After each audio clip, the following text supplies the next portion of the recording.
You are looking at Julian's pronunciation guide, where we look at how to pronounce better some of the most mispronounced words in the world, like this other curious word. But how do you say what you're looking for today? Let's learn once and for all how to pronounce this word, curious word, which is obviously originally from French. It's a unit of measurement with dimension of reciprocal length. This is the British spelling. The American spelling would have ER rather than RE at the end. It's pronounced in British English as dioptre. It comes from French dioptre.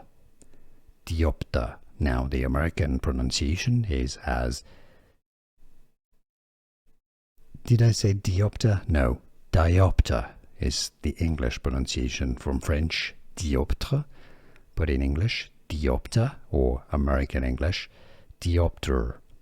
No, diopter. I can't pronounce it diopter. Diopter or diopter. Those are the English pronunciation. Dioptre is the French. Sorry, I'm French, so I want to say it dioptre. Diopter or diopter is how you want to say it, and now you know. Here are more videos on how to pronounce more confusing words and names too many mispronounced. Like this video if you found it useful. I appreciate your support. I'll see you soon and thanks for watching.